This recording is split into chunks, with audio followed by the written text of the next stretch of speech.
My back lawn looked like a moonscape by the end of last summer. Patches of completely dead grass, surrounded by weak, pale green areas that couldn't fight off the weeds. A landscaping company quoted me $1,200 to rip it out and relay sod. My wife suggested we just accept the dirt patches. Before either of those options, I tried a $2 technique that a retired groundskeeper at a local golf course showed me. 2 weeks later, the dead patches were green. Not new sod green, reseed green. The kind of green that says this lawn is coming back. And by the end of the month, the yard looked dramatically better. I didn't replace anything. I just gave the existing grass what it actually needed to recover. Let me walk you through what causes lawns to die back, why reseeding isn't usually necessary, and the cheap approach that revives almost any neglected lawn. First, let's talk about what actually kills grass. Most dead patches come from one of a handful of causes. Drought stress, where grass has gone into deep dormancy, and the crown, the growing point at the base of each blade, has been damaged.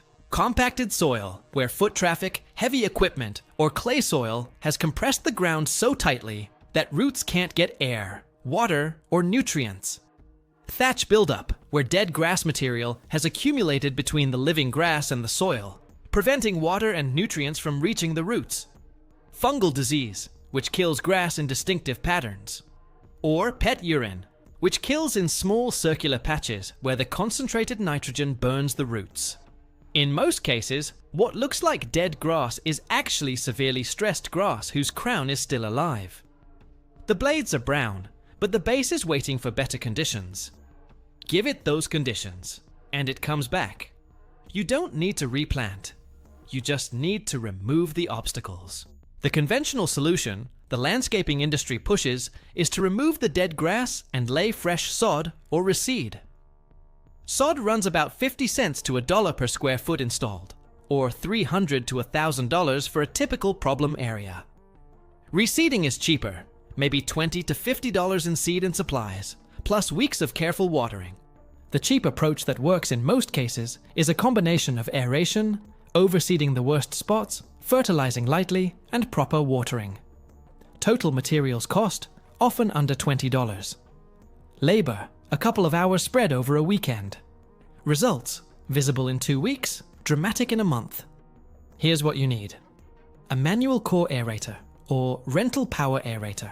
A manual aerator, which looks like a pitchfork with hollow prongs, runs about $20 to buy or can be borrowed from a neighbor.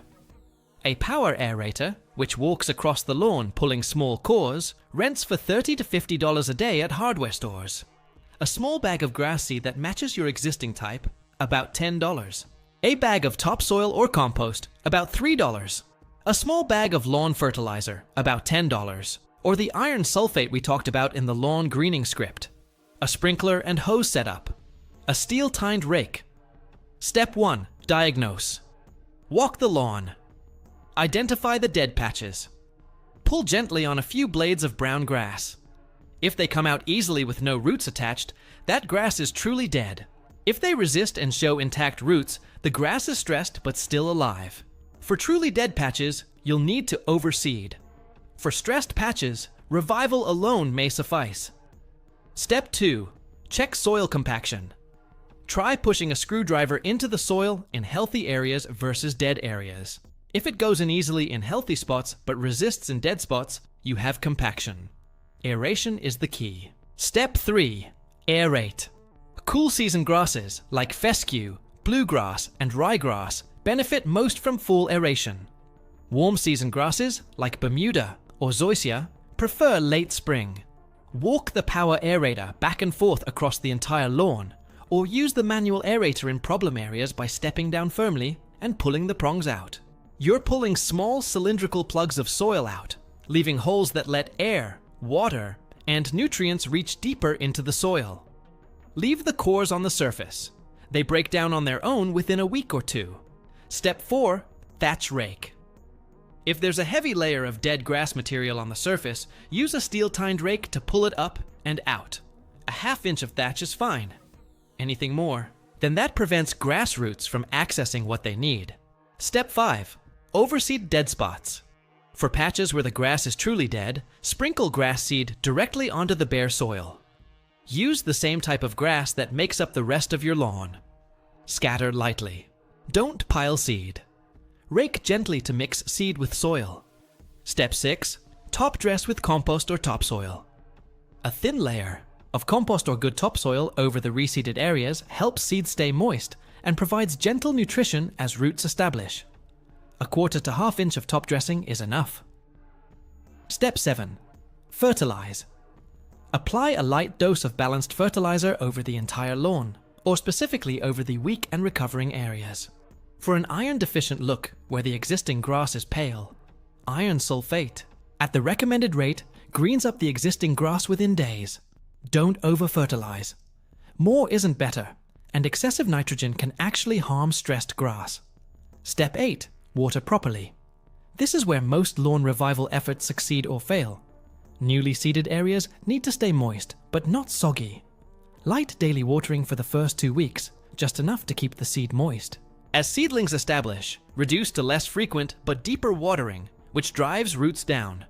For the entire lawn, deep watering once or twice a week beats daily light watering. Wet the soil to at least 6 inches deep. Step 9. Give it time.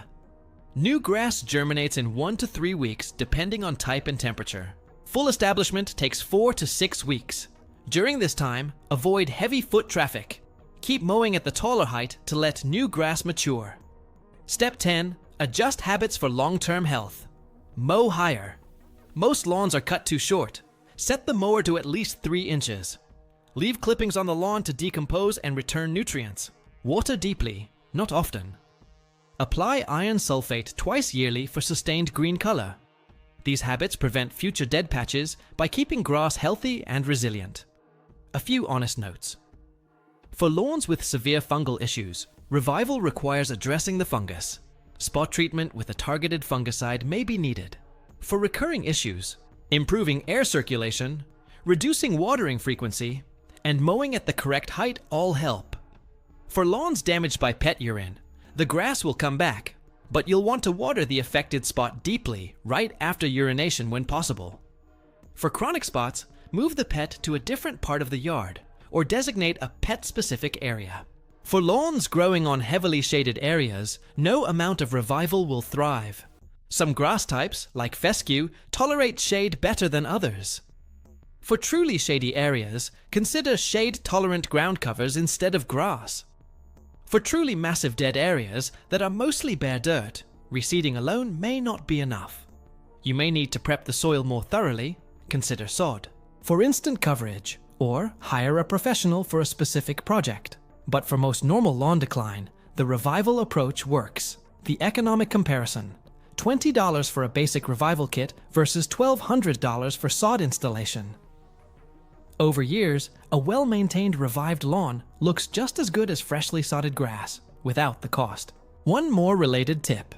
If you have a lot of dead leaves collecting on your lawn each fall, mulch them in with the mower rather than bagging. Mulched leaves decompose quickly and feed the lawn naturally. This single habit reduces the need for fertilizer and keeps lawns healthier without any extra work. For lawns with patchy growth, try walking the lawn after a light rain. And look at which areas are wet and which are dry. Low areas hold water longer, which can drown grass. High areas dry out faster, which can stress grass. Adjusting your sprinkler system to account for these differences helps.